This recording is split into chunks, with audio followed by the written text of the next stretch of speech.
Welcome once again to Yesterday's Memories. And we normally say yesterday's memories in photos, but today we have a special guest. We have a dear friend of mine, and I believe everybody in this city knows him. We call him, and he wrote a book, The Pope of Phenix City, Father Tom Wise. Well, Father Tom, welcome. Good. Welcome. I'm not that bold. That's not the title of the book. The title of the book is I Was Born Catholic, because I hear that all from people all the time about how they were born Catholic. They may not be that right now, but they were born. It's written actually for them. Yeah. Well, didn't you do a book on the Pope of Phenix City? Or I know the paper and other places. No, I guess where you heard that is, I don't know where that picked up. Well, I think what happened was, at one point there were two churches and two schools. Yeah. And I was pastor of both churches and was very involved with the schools. So somebody over at, maybe at Williams, I don't know, could have been, somebody off the paper. And I used to write for them also, religious news. They started calling me the Pope. Yeah. Mm-hmm. Well, you know, this, Father Tom, this is a history show. We try to really do history. And I remember when I was a young boy, you know, if you went to Panama City, anywhere south down 431, there was only one way to go, and that was Seal Road. And my oldest brother lived down Seal Road, and we would have to go past Mother Mary Mission School. Mm-hmm. And I remember the first time as a young boy I had ever saw the children when they was getting out of school, they were all dressed alike. In other words, they had dress codes in those days. Yeah, uniforms and so forth. And now the school is closed. I've been closed for some years now. And I know our guest it's like I said, we try to do something about history every show. Mm-hmm. And, you know, just tell us what's going on there. I mean, is the school going to ever open again? What happened? You know. Well, if I have anything to do with it, of course, I'm a product of yesterday. I remember when Franklin Delano Roosevelt declared war on Hitler and his allies. I've been around a while. I was born in 1936. I'll be 83. Yeah, I'll be 83 in October. But I've been blessed with very good health. I drove out to California and back last spring and played soccer last summer. But at any rate, God's been very good. And I retired as pastor of St. Patrick and Mother Mary because the bishop announced that he didn't feel we had a need, for a Mother Mary. There were not enough people there. And first he closed the school, and when he announced publicly through the media that he was closing the church, I asked to retire. Mainly so that I could go there and try to keep it open. I think it's a valuable asset to the community and has been for beautiful 80 years. 80 years, and we got the facilities there. Yeah.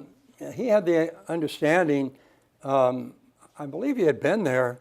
He's relatively new from New Orleans and lives in Mobile, comes up occasionally, usually as far as Montgomery, so we don't see him that much. But he had the idea that the church was a chapel inside of the school.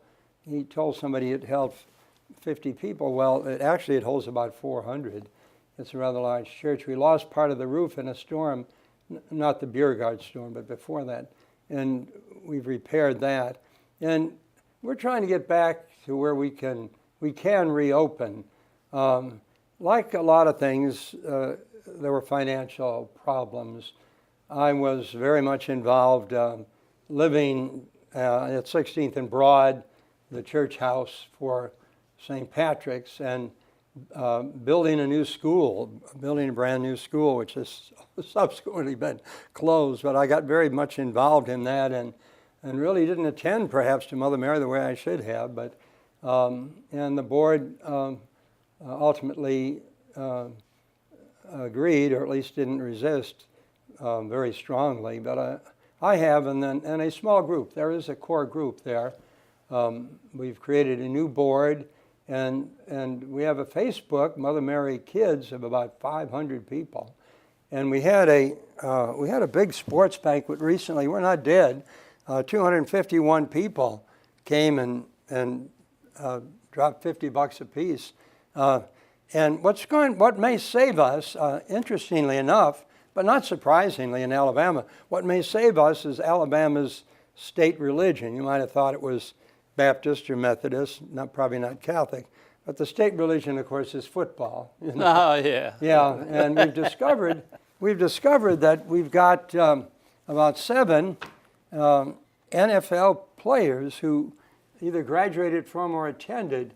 And right now, Coach Frank Brown, who was with Dallas, and Otis Sistrunk for years out with Oakland, and Oliver Davis, Monty Johnson, and these fellows have come together, and knowing our plight, we encourage them a bit, of course, and then there are others as well.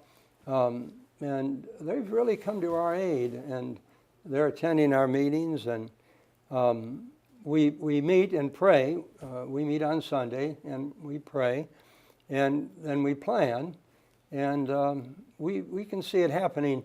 And the word from Mobile is that he is reconsidering our situation. I wouldn't be surprised. And the good thing about it is, although he doesn't seem to be very strong on private education, but if we reopen, we'll be the Catholic school on this side of the river. Yeah. And especially with the bridge, we were finding that while St. Patrick's, which was very predominantly white when I first went there, maybe 5 or 6, 7% Hispanic, is now like 60-40. It's like our community with black and white. But the parish there is about 60%, maybe a little bit over, white, Anglo, I would say, and then about at least 40% Hispanic, mostly Mexican, but also Colombian, Guatemalan, Honduran. So, and then over at Mother Mary with the new bridge to Fort Benning, we were starting to get white officers. And then, of course, for a long time, the clergy there were from Germany by way of Milwaukee. And we would get German families, German war brides and their husbands, because they sprechen Sie Deutsch, they spoke the language. It's been an interesting history going back 80 years now. Well, I remember when I was a young boy, as I say, seeing the nuns come out with the children and so forth. And I even have some pictures of Mother Mary Mission had a little school bus. And I think it was Montgomery. They had went on a field trip up there. And I have that photo. And it's just like St. Francis Hospital, the Catholics started that with the nuns and so forth. You just don't see them no more, and so forth. No, there's a lot of reasons for it. A lot of people blame the Vatican Council, in which Pope John XXIII opened the windows, and his intention was to let in light and air, and to maybe get rid of some of the cobwebs and some of the old traditions. I think the bishops still dress kind of like they're back in the Middle Ages, at least when they get together, with their hats and all. I'm not strong on that sort of thing. I wear a collar, but I wear white during Easter season anyway. But he opened up the windows, and people, some wags will say, well, the nuns climbed out, I mean, the Vatican Council made things easier, reduced a lot of the regulations, not poverty, not abject poverty, but things belonged to the community. They lived in community, and what money they had went into community, and they bought their food and car and everything together. The clergy, not so much. Most of us are self-employed, and I could win the lottery and keep it, but the nuns never had that. Yeah. Never had that. But what happened was, I think, not so much the Vatican Council, which reduced a lot of obligations, not celibacy for clergy or the nuns, but other things, and brought them up to date. We were part of the 60s and the tremendous sexual revolution that went on. I mean, right. Now I can remember when I first started as a priest, even back in the late 50s, working in churches, couples would come, and I was ordained in 1962. Couples would come, and if they were living together, they'd never tell you that. She'd give her mother's address, and he'd give his father's. They would never tell you. But now they come in, it's rare that they have separate addresses. Yeah.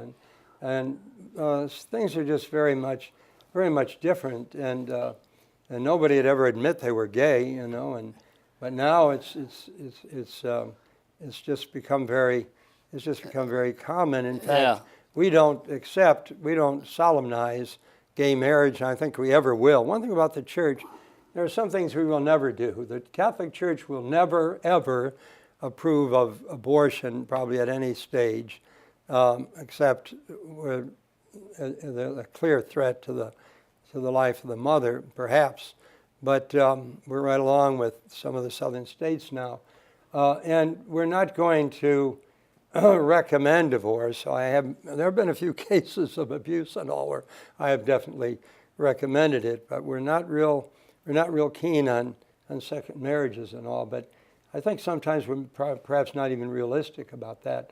But we hold the line on a lot of things, and interestingly enough, one way that we're getting closer to our Baptist sisters and brothers who sort of beat us to the south. What happened when people came into this country and came up through the southern ports and lived in the south, the near south, places like Tennessee and Kentucky and all, and then moved to the shipyards, they brought with them a Protestant religion, and except for maybe the port of New Orleans, but coming out of Boston, New York, Philadelphia, in the great Irish immigration, we brought clergy, but they stayed there. There was so much to do, right. And they did. They built huge churches and all, and converted thousands of people, and became, the largest religion in the United States, and we still are.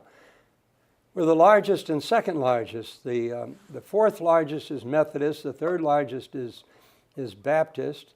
The first largest is Roman Catholic, and the second is people who are formally Catholic. Yeah. So we're really a very big force in this country. But what happened was they came to the east. The major ports,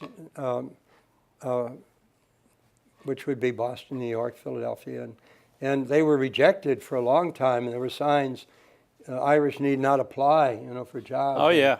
But ultimately, they kind of took over public works and took over the politics of some of those cities, and pretty much for a while there, you had to be Irish. But they weren't inclined to become missionaries, to Georgia, one of the original 13 colonies, but certainly not Alabama, Mississippi. And we had to rely on clergy coming up from, French clergy coming up from New Orleans, and we just, we didn't, people who came here as Catholics into the Bible Belt really did not, many did not retain their faith. Well, what I love, Father Tom, is local history. I think this area has got so much history, and it's not all bad. People like to dwell on the 50s and the old corruption of Phoenix City and that sort of thing. I've lived in other places. I was born here, and, I'll be buried here. Mm-hmm. But, I've lived in other places, been in business and so forth. But my desire was to come back and give my 3 boys the same education that I had and the same upbringing, same the closest I could. Yeah. Well, but, then I see now everything's changing. History is changing. But there's Mother Mary Mission closed, and now of course, I'm Baptist, and I have three boys. One of them is a youth pastor, and my oldest son is a Baptist minister up in the Carolinas. However, you know, I see, and it just bothers me so bad that Mother Mary Mission School is closed, and now St. Patrick's School is closed. And I understand, is that right? Holy Trinity is that Well, right? no, they have survived. Okay, they have. A good thing. They But have see, I gotten- don't know anything about. Well, I'll fill you in that. just a little bit what you say, just to give a thumbnail history. And there is a wonderful historical fact here that you're going to be hearing more about next year. And I'll put them onto you, have them come to you. Back in 1903, people were going to Holy Family, our engineers from Holy Family. People were going to Holy Family Church, and they figured there were enough that they could start coming to a house. And then in 1903, they raised up $3,000 and they built St. Patrick's Church. I think the windows came later. $3,000, 16th and Broad Street. And there was opposition too. There was a gazebo out in front, and on Sunday afternoons, That's exactly right. there were people so opposed to the Catholic Church that they put a brass band out there when we were trying to have, you know, Vesper afternoon services. And they called us anti-American, that we were a foreign power ruled by the Pope, and we were just trying to get get into the country so we could take it over, and you know, all that stuff. I don't want to use any adjectives that I shouldn't use on television, but it was a whole bunch of stuff. Yeah. And things change just like they do over time. But really, and you mentioned it beforehand, you were aware that there was a dynamic pastor here, came here, and that's what I'm getting to. In 1916, Father Thomas Augustine Judge, just an absolute dynamic man, came, and he opened a school right away. He saw that was the way to build trust and all. And he brought these women, very capable, intelligent women that he had been counseling up in Boston, Philadelphia, where he had worked, and brought them down here, 9 of them, and they opened the school and in 1916, and it probably would have had the same fate as when they attempted to open in Opelika, also known as Opelika. Anyway, it failed up there. And here, the reason it succeeded, I think, is because the next year we, you know, influenza, you know, and the nuns were fearless. A couple of them were actual nurses, registered nurses, I believe, and they didn't fear. I think there's almost a desire for martyrdom in the Roman Church. We've had so much of it. But they went into homes fearlessly. One of them, I believe, did pass as a result of the flu. But they opened up the school in their home on Broad Street and brought in sick people, and they went visiting people. And they really made a name for themselves. So after that, people came to the school. And they, at one point, I think they had, just like Mother Mary had over 400, so did in the old building, which the old buildings that they had, kids were everywhere. And then, of course, people who were responsible for some of the illegal activity had the tendency to support churches, and they provided most people know the story. Knew Hoyt Shepherd. He provided the land for the new school, we call the new school, in which the second new school was built after the tragic 4-alarm fire. And they were good to people, maybe cover for other things that were going on, but at any rate, we were able to educate hundreds and hundreds of people who are in prominent positions.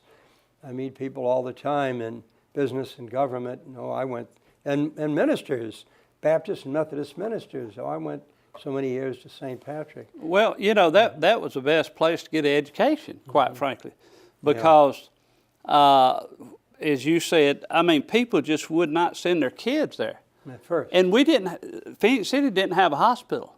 Yeah. Had a house they used as a hospital. Yeah. On Dillingham? On Dillingham Street. I remember it. And actually, just a little after that, had one on 16th Street, a brick building. But really didn't have no, care, no hospital. And like you said, what I've always heard and studied and read is nobody would send their kids there, you know, because all of the rumors and everything else. But then the school opened it up 24 hours a day, 7 days a week for the nuns to take care of the children. And Well, I see, mean, now you people told was me bringing something. their children there. And after that, they was just a waiting list. I've got dozens of pictures of not that particular, but the school, the children. They would sit out front on the steps, you know, and have their There's one at the pictures. now Synovus, was CB&T Bank, up on the office on the second floor, and it's just hundreds of kids. Well, I supplied behind the that picture school. at the grand opening. That's one of my photos, Oh, matter is of it fact. really? Yeah. Well, Yep, sure is. I'm not surprised. Yep, With sure your book is. here, I really treasure this book. I've learned an awful lot about Phoenix City just from this great book here, Phoenix City. And there's a lot. This is practically at the corner. Yeah, that's it right is the below the corner. courthouse. That's Yeah, going when I- down.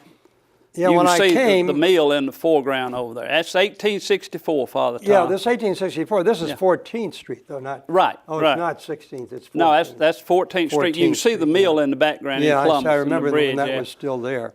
Yeah, But- because we're on the corner of 16th, right? Well, you know, as I said, I love local history. I mean, we have so much good history here, and they've always been more good people Oh, I'm than, sure. than, yeah. than bad. But we've lost so much. I knew Miss Coulter, by the way, when she had the flower shop Yeah, next to yeah, the mortuary. Hilda I used to Coulter. go talk to her. Hilda Coulter. She had a signed copy of the Phoenix City. At one time, I had 3 copies, but that's another story. But I want to That's finish. the 55 book. Yeah. Yeah. I want to finish, though. I want to finish what I Yeah. started to say about those sisters, those women. They came here as lay women. They were just ordinary single women. Mm-hmm. But after a while, they said, well, we can be religious, and we don't have to go off to a convent in Boston, you know. We can just take what they call private vows. And they lined up in front of the sanctuary and in front of the altar. And they committed themselves to God as women religious, and it evolved into an established and accepted religious community. Now, there was a little trouble because Bishop Tulin, who was kind of a jealous guy, he wanted them to be here in Alabama and serve Alabama only. But Father Judge was an international man. It wasn't very long before he bought a hospital in Gadsden that was in trouble and sent some women up there to look after it. I saw that. And he called I've it been Holy, there. Holy Name of Jesus, so that people would have to say Jesus every time they mentioned the hospital. And then he went to Puerto Rico and opened up a school right outside of San Juan in Rio Piedras. And then up and down the coast, he started opening places. And then the story I heard, and I could be contradicted, but what I heard is they took a Creole woman. Mayor Mott of Columbus died, and his daughter had already affiliated herself with Phoenix City and with these sisters. And so when he died, she inherited the plantation, the Mott plantation in Cottonton, and she sold it at a very reasonable price to the sisters with whom she was living. And so they went down there by carriage on the old dirt road, 17 miles, and they opened up a novitiate, a center for training women to become nuns. And pretty soon, men, brothers and priests started coming, and they purchased, I think from Patterson and Davis, some of the well-known families. And so the sisters had 1,300 acres to the river in an area that used to be Spanish fort down there, you know. I think the British had I think the Spanish had a fort to watch out for the British, and ultimately both of them were watching out for the Indians. Yeah. But anyway, and that's, of course, right around the Trail of Tears, you know. But anyway, and then the priests acquired 1,200 acres on the other side, and it became like a little Catholic center down there. But what it is now, they were recognized, the two groups, the sisters, I think first, and then the priests, were recognized in the year 1920, which means next January is their 100th anniversary. And they're going to try to make their history known.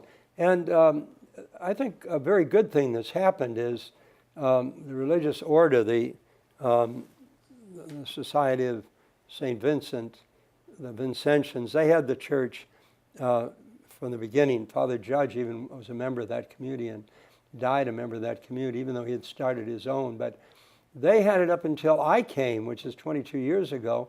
When I came, Bishop had a hard time getting somebody who really wanted to be here.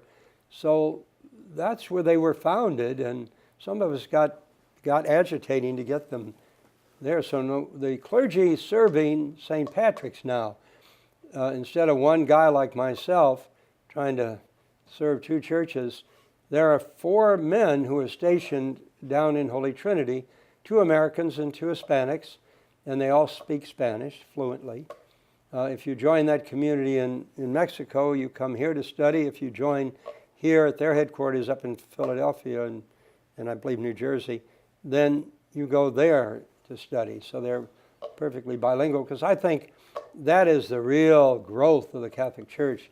Many of the churches in America, right. The Hispanics and the Catholic Church especially, because they're traditionally Catholic, although that's not, they're traditionally but not completely now. I mean, Honduras is becoming pretty much a balance of Catholics and Protestants.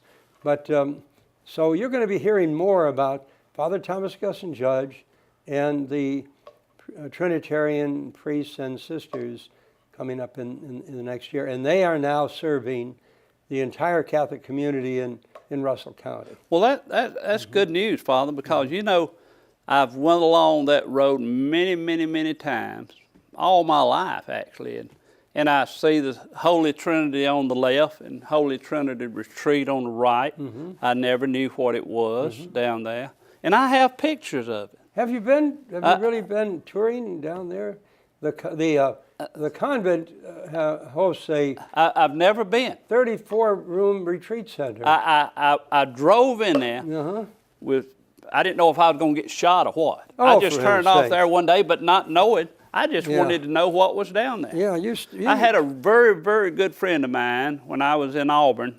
I lived him, of course, drove back and forth, had a store in Auburn for 13 years. And a very dear friend of mine that did on the janitorial business named Reed Hockery.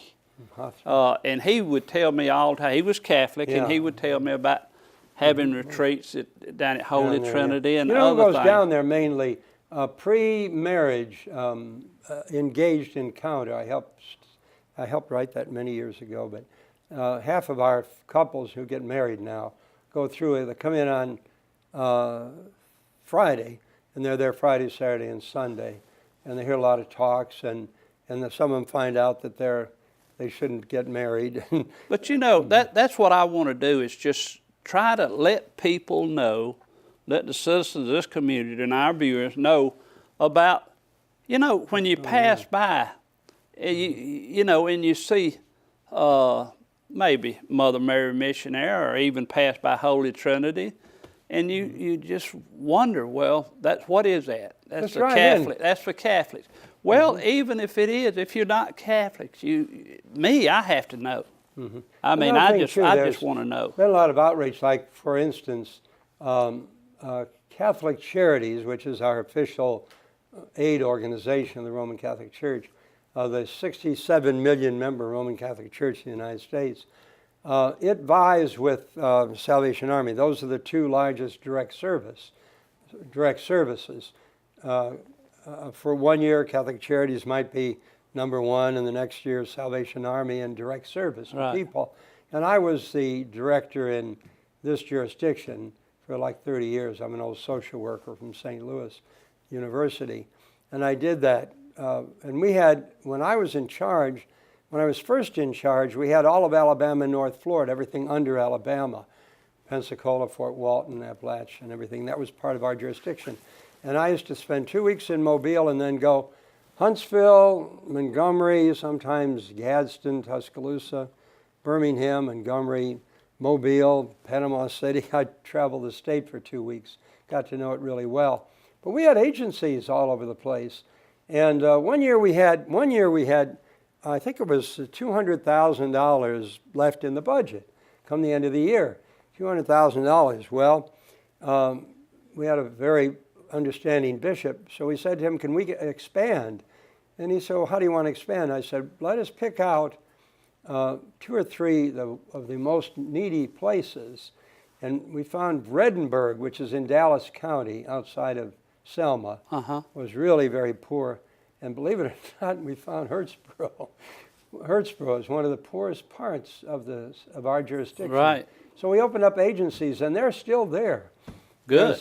There's a dispensary for food, clothing, and utilities and rent, in Hurtsboro. And then, of course, when I came, we had a little small program, Vincent de Paul it was called, but we did change the name to Lazarus, a little more modern, and it's become one of the largest direct service. We bought the, you'll know this. Yeah. We bought the Home Builders, which had been the Cobb on 16th. Barbershop. Yeah. Home Builders had been the Cobb Cobb Barbershop. And he was the justice. He was the justice of the peace. Mr. Cobb was. Yeah. So he cut. He was front. mayor. Was he actually? Oh, mayor? he was mayor. Mayor of Phoenix City, matter of fact. Yeah. Oh, yeah. He was Skeets, mayor. old Skeets. He was a man well above his time. He was really instrumental. He went to Washington to try to buy the Idlewild Park after Mr. Martin had got killed. And that's we had that story one time before, but I think. Oh, by the way, that is our agency now. Yeah, in Lazarus. The Lazarus, on 16th Street. Yes, it's we just picked up 1 ton. Actually, I'm not kidding. Took 2 trucks. Took a ton of food because the postal employees. Last weekend, the postal employees picked up food, and we went down to the post office and picked up a ton, really. So, yeah, that's great. And food is pretty much always available because of the food bank program, Food Bank, which was started as Second Harvest by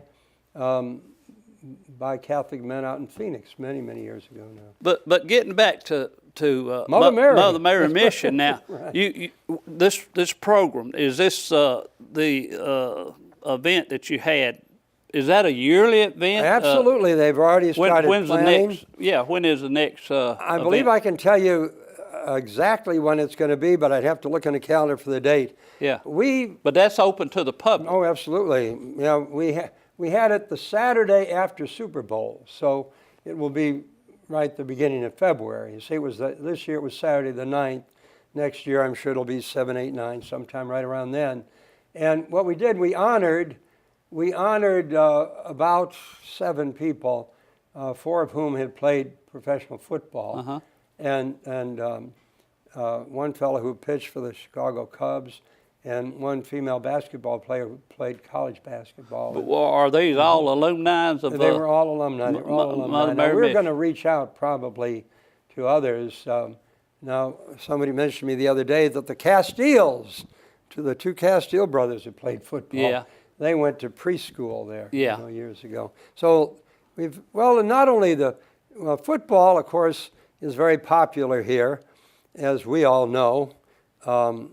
I was Catholic. I started out as Catholic youth director in Birmingham. We had a program called Toy Bowl. When I grew up in Chicago, I've never really grown up, but when I spent my youth, the first 14 years in Chicago, if you were a Catholic kid in Chicago, you boxed. You Golden Gloves. You were going to be the Golden Gloves champion. And I even have a trophy. It says I should have brought it. Maybe next time. Tommy Weiss, 3 fights, 3 losses, lover, not boxer. That's what my trophy says.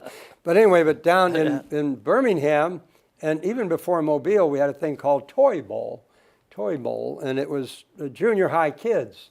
And I came in there, and I had Benny George and Johnny Musso. I had David Shelby and Pat Sullivan. Those 4 kids were junior high in Catholic school, and I had them on my team. I thought I was the greatest coach in the Western world. Yeah. I had the Italian Stallion and the Heisman Trophy winner, and we were playing teams from all over and beating them. And then what happened was we had this game at Legion Field every year, and it was the Catholicers and the Publicers, you know.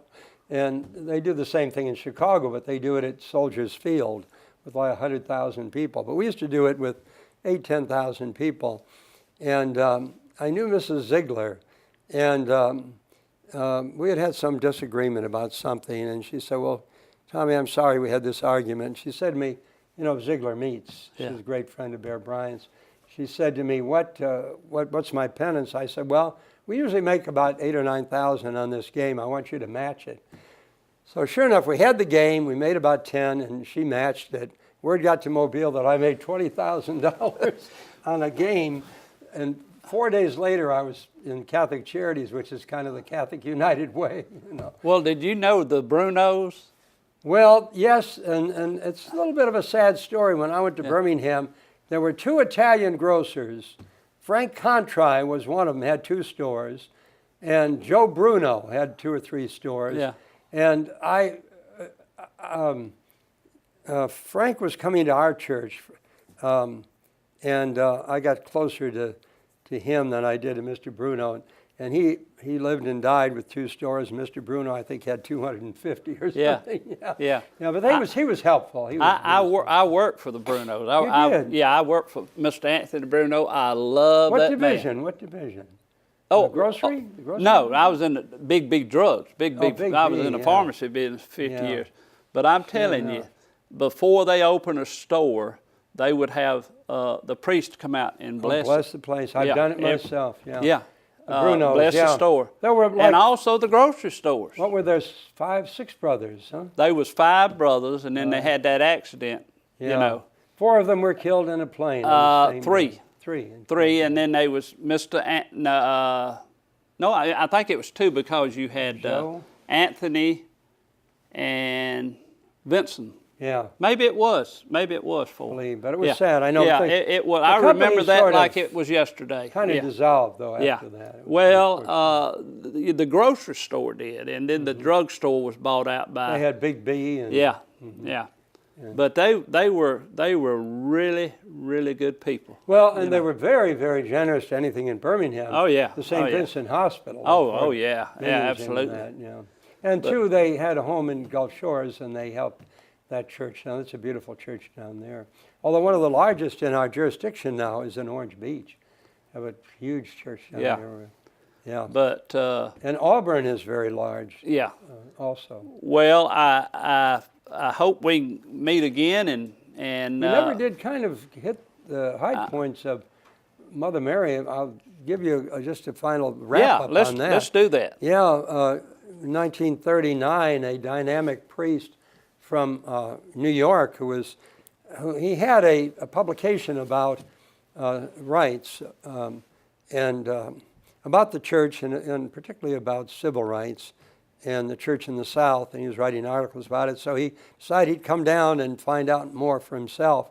Fell in love with Montgomery, asked the bishop if he could open up a church. So he opened up a church, a home for, back then we used to say crippled and mentally challenged children, still there. And he opened a school and social ministry, and it became a big thing, the city of St. Jude. And then he was such a dynamic person. He traveled around. He came over here and met a few people and decided that we needed something here. And he bought a boarding house on Seal Road, where is now the bypass. And he built that plant. He got a lot of money out of the north and built that plant. And one time there were 4 Catholic priests, fairly young too, 6 religious brothers of a German community, came here from Germany by way of Milwaukee, and 23 Catholic sisters out of the East, mainly from a community that was Polish American. And these women had degrees from Boston College and Notre Dame, and they really had a dynamic program going up to 400 children. And many of the prominent people, Lula Huff, the tax commissioner, that whole Lunsford family, Lula, Lunsford, Huff, 11 of them were all educated there. And one of them's a vice president of Exxon, another one's Attorney Elizabeth is attorney to the U.S. Congress in Washington. Noble Williams, pastor, probably the largest church. Very dear as a friend graduate of not only St. Patrick's, but Pacelli, you know. Yeah. I've told him I was surprised you're not wearing a collar, you know, but he's my neighbor there. And get to see him, you know, our mayor. I have to compliment our mayor publicly.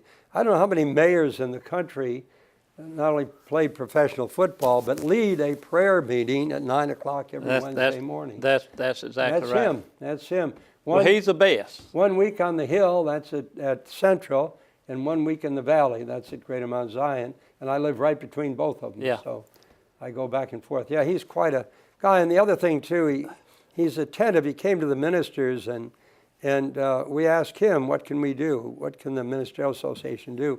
He said, help me with the 400 homeless. So now we're in the process of forming it's another thing you could do a story on, in the process of forming a coalition, because we've got them all over, homeless people. And he's my prayer partner, by the way. Okay. Eddie Lowe is the best. My wife teases me, says I love the mayor more than her. You know, because we talk. We don't talk really about that much about city business, and we can't because I'm not on the council anymore. But Eddie, if he ever did anything, and I tell him all the time, it would hurt me so bad I don't know if I'd ever get over it, because he's from such a good family. When his brother died, I was the first one he called, and his father also. You know, his father was still in the home when I got there. I went down and told the police chief, and he and I rode together down there. But he's a fine man. You said you don't talk much about politics because you're not in the council. There's 3 things I can't do. I can't get married, although the Pope seems to be considering that for the clergy. It happened because of women inheriting church property, so they stopped that. No more wives. And the other thing is, can't run for public office. You know, cannot run and we can't make bond for people, but I can't run for public office. That doesn't stop me because I was down there just the other day. I think the fact that we haven't got our own whitewater company, I bring up a lot of issues. Well, you're community involved, and that's what I wish everybody would do. Well, really. My mother was a politician. I can't quite. Very interesting background. My mother was a Yellow Dog Democrat, German, Catholic, community organizer on the south side of Chicago. You've heard of those people before. And my dad was a Jewish Republican contractor. So if I'm not political, I don't know who would be.